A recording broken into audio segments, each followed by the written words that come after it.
تبھی آپ ان لوگوں کو دیکھ رہے ہیں جن کو ساری حدیثیں پتہ ہوتی ہیں، یہ پھینکتے کتنی لمبی لمبی ہیں. وطر کا طریقہ آج تک ہم غلط پڑھتے رہے. اس نے پوری تحقیق کے بعد ہی مسئلہ بیان کیا تھا. آج تک ہم وطر گھاس کھاتے رہے ہیں. اتنا کنفیوژن پیدا کی دنیا میں، جہاں بھی جاؤ لوگ پریشان تھے یار کہ مفتی صاحب اتنی بڑی کنفیوژن اس بندے نے. ہم نے کہا 20 سال سے ہم غلط نماز پڑھ رہے ہیں. تو وہ آپ نے دیکھ لیا، وہ وہی تھے، مکتبہ شاملہ والے ہی ہوتے ہیں یہ، وہ لوگ مکتبہ تراث والے، گوگل مفتی ہوتے ہیں یہ. تو اس کا اب تک کوئی جواب آیا نہیں ہے. اس کے جواب میں کچھ لوگوں نے ریکارڈ کروایا، حدیث میں آتا ہے 5 رکعتیں وتر پڑھتے تھے اور آخر میں بیٹھتے تھے. مفتی صاحب نے اس حدیث کا تو جواب دیا ہی نہیں ہے. تو اس حدیث کا جواب اس لیے کہ یہ اس کی دلیل میں ہے ہی نہیں، اس لیے میں نے جواب نہیں دیا.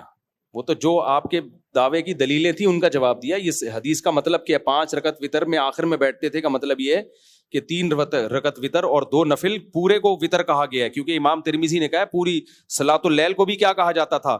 وتر. تو 5 رکعت وتر میں صرف آخر میں بیٹھنے کا مطلب باقی پوری تہجد کھڑے ہو کر ہوتی تھی، آخری 2 رکعتیں بیٹھ کے ہوتی تھیں. اور یہ حدیث سے ثابت ہے نبی وتر کے بعد 2 نفل بیٹھ کے پڑھتے تھے. تو اس کا یہ مطلب کہ 2 رکعتوں کے بعد بیٹھتے ہی نہیں تھے، یہ آپ کی بنائی ہوئی تفسیر ہے، حدیث میں نہیں ہے. ہاں ایک حدیث میں یہ آتا ہے کہ 5 رکعت وتر پڑھتے تھے اور 2 رکعتوں کے بعد نہ بیٹھتے تھے نہ سلام پھیرتے تھے. وہ ابن جریج سے مروی ہے جو مدلس ہے اور عن کے ساتھ ہے، تو وہ انتہائی شدید ضعیف حدیث ہے وہ. اور ایک نے تو اتنی لمبی پھینکی، میرے نیچے نا اس کلپ پہ کچھ افلاطونوں کے کمنٹس آئے ہوئے ہیں، کہہ رہے مفتی صاحب نے بڑی خیانت کی ہے، یہ حدیث تو چرا لی مفتی صاحب نے. حضرت عطا کہتے ہیں کہ نبی صلی اللہ علیہ وسلم 3 رکعت وتر پڑھتے تھے اور 2 رکعتوں کے بعد بیٹھتے بھی نہیں تھے اور آخری رکعت میں سلام پھیرتے تھے اور بیٹھتے بھی نہیں تھے نہ سلام پھیرتے تھے. مفتی صاحب نے بہت بڑی چوری کر لی، یہ حدیث چھپا لی. تو حدیث کے جو عربی الفاظ ہیں وہ بھی لکھے ہوئے ہیں، نیچے ترجمہ بھی. عربی الفاظ میں یہ کہ عطا خود ایسا کرتے تھے، اور ترجمہ کیا لکھا ہوا ہے؟ عطا کہتے ہیں نبی ایسا کرتے تھے. میں نے کہا یہ تو ان بغیرتوں کا حال ہے یار. تمہیں اتنا نہیں پتا چل رہا کہ عطا اپنا عمل بیان کر رہے ہیں یا نبی کا عمل بیان کر. ترجمے میں تم نبی کی طرف نسبت کر رہے ہو اور بنے ہوئے ہیں مجتہد، کہتے ہیں ہم تقلید نہیں کرتے، ہم تقلید ہم قرآن حدیث. تو یہ منجن کسی اور کے سامنے جا کے بیچا کرو قرآن حدیث. ترجمے ان کمبختوں نے غلط کیے ہوئے ہوتے ہیں، اور کئی جگہ یہ حدیث کوٹ کی ہے کہ حضرت عطا کہتے ہیں نبی یہ کیا کرتے تھے. کہاں کہتے ہیں حضرت عطا؟ کہاں لکھا ہوا ہے؟ میں دکھاؤ. کہتے ہیں یہ لکھا ہوا ہے نا کمبخت، یہ اردو میں لکھا ہوا ہے. حضرت عطا کیا اردو اسپیکنگ تھے؟ اردو میں بول کے گئے ہیں. تو وہ کہتے ہیں یہ عربی سے ترجمہ ہم نے کیا ہے. تو بھائی یہ ترجمہ غلط کیا ہے. حضرت عطا نے نبی کی طرف نسبت، ان کا اپنا اجتہاد تھا یہ. تو ہم حضرت عائشہ کے عمل کو لیتے ہیں. حضرت عائشہ نبی کی وتر کو زیادہ سمجھتی تھیں. حضرت عائشہ سے وتر کا وہی طریقہ ثابت ہے جس طرح سے حنفی پڑھتے ہیں،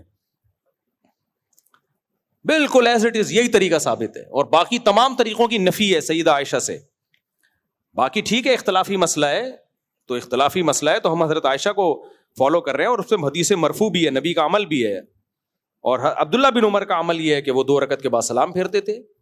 تو اس کے جوابات 2 رکعت کے بعد سلام پھیرنے نہیں پھیرنا ایک الگ ٹاپک ہے، میں اس پہ بھی انشاءاللہ ریکارڈ کرواؤں گا. لیکن وتر 3 پڑھنے ہیں تو 2 رکعت کے بعد آپ کو قاعدہ کرنا پڑے گا. ایک صاحب نے کہا کہ میں نے خود حرم میں وتر پڑھے ہیں، امام کعبہ نے تراویح کے بعد 3 وتر پڑھائے، 2 رکعت کے بعد قاعدہ نہیں کیا، ڈائریکٹ کھڑے ہو گئے. صاحب امام کعبہ تو غلط نہیں ہو سکتے.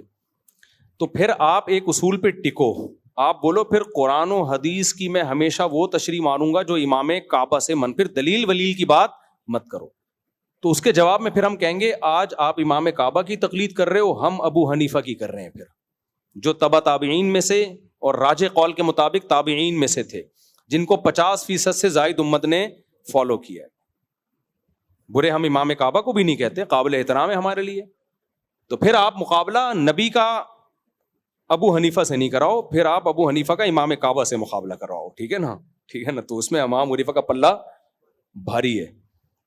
اور اگر دلیل کی بات کرنی ہے تو دلیل سے ثابت کرو. پھر آپ امام یہ نہیں کہو امام کعبہ یہ کرتے ہیں تو امام سدیس یہ کرتے ہیں. پھر لوگ کہتے ہیں حرم میں کیسے غلط ہو سکتا ہے؟ یقیناً حرم میں غلط نہیں ہو سکتا بشرطے کہ 1400 سال سے ہو. یہ نہیں ہو سکتا کہ حرم میں 1400 سال سے غلط نماز پڑھی جا رہی ہو. ہاں جس نماز میں اختلاف ہے تو حنفیوں کی تو 700 سال حرم میں حکومت رہی ہے. 700 سال تو وہ حکومت رہی ہے جو پکی ڈھکی، اور اس سے پہلے بھی زیادہ تر حنفی ہی رہے ہیں. 700 سال تو وہ جو حنفی تھے دنیا میں، یعنی ان کی ایسا خلافت تھی کہ وہ غیر مسلموں کو جب فقہ کی کتابیں دی جاتی تھی نا اسلامی قانون, تو فقہ حنفی ہی بتایا جاتا تھا ان کو. ہمارے دوست نے جرمنی کی یونیورسٹی میں جو اسلام پڑھا ہے نا, اس میں اب تک قدوری پڑھائی جاتی ہے. سمجھ میں آ رہی ہے بات؟ قدوری, کیونکہ خلافت عثمانیہ کے دور میں جو اسلامی لا انٹروڈیوس ہوتا تھا نا غیر مسلم کنٹریز میں, وہ قدوری اور ہدایہ ہوتا تھا. تبھی آکسفورڈ یونیورسٹی میں صدیوں تک ہدایہ پڑھائی جاتی رہی ہے اسلامی قانون کے طور پر, اور اب بھی یہ بہت ساری ان کی یونیورسٹیوں میں. خیر کہاں سے کام چلے گئے, تو خلاصہ یہ نکلا کہ یا تو تقلید کرو یا تحقیق کرو. تم کمبختو نہ تقلید کے نہ تم تحقیق کے. اچھا میرے بھائی, ایک صاحب اعتراض کر رہے تھے, آج کے دور میں موبائل میں ذخیرہ حدیث اور درجنوں تفاسیر مل جاتی ہیں, بہت علم موجود ہے, جبکہ پہلے تو ایک ایک حدیث سے حاصل ہوں گے, اتنا دور سفر کرنا ہوتا تھا, وسائل نہیں تھے. تو پھر تم نے یہ کیوں فرض کر لیا کہ ہمارا علم ائمہ اربعہ اور اسلاف سے زیادہ نہیں ہو سکتا؟ تو بہت یہ فرض نہیں, حقیقت ہے ہمارا علم ان سے زیادہ نہیں ہو سکتا. یہ کہتے ہیں آج کل تو گوگل پہ ساری حدیثیں مل جاتی ہیں, ائمہ کرام کو تو دور دور سفر کرنا پڑتا تھا. تو ائمہ کرام نے دور دور سفر کیا ہے اور سفر کر کے حدیثیں لی ہیں, سینوں میں محفوظ کی ہیں. آج ہم گوگل سے سرچ کر کے لیتے ہیں. ان کے علم میں اور ہمارے علم میں فرق یہ کہ ان کا علم مشاہدے پر مبنی تھا. انہیں جب کوئی حدیث پہنچتی تھی اپنی سند کے ساتھ پہنچتی تھی, اور ایک ایک دو دو سلسلوں کے ساتھ. جیسے امام حنیفہ کو کوئی حدیث پہنچے گی تو امام حنیفہ کیا حدیث میں بیان کریں گے کہ مجھے بیان کیا, جیسے ان کی جو مضبوط ترین سند ہے, مجھ سے بیان کیا حماد الکوفی نے, بہت بڑے کوفہ کے فقیہ ہیں. وہ کہیں گے مجھ سے بیان کیا ابراہیم نخعی نے, بہت بڑے تابعی ہیں, وہ بہت بڑے فقیہ ہیں جنہوں نے تابعین کو نمازیں پڑھتے ہوئے دیکھا. وہ کہیں گے مجھ سے علقمہ نے بیان کیا, وہ عبداللہ بن مسعود کے ساتھ پوری زندگی ان کی چپک کے گزری ہے, ٹھیک ہے نا, ساری زندگی اٹھنا بیٹھنا عبداللہ بن مسعود کے ساتھ رہا, اور عبداللہ بن مسعود سے وہ بیان کرتے ہیں, اور عبداللہ بن مسعود نبی کے ساتھ ساری زندگی چپک کے رہے ہیں بالکل. صحابہ کہتے ہیں ہم آپ کو گھر کا فرض سمجھتے تھے.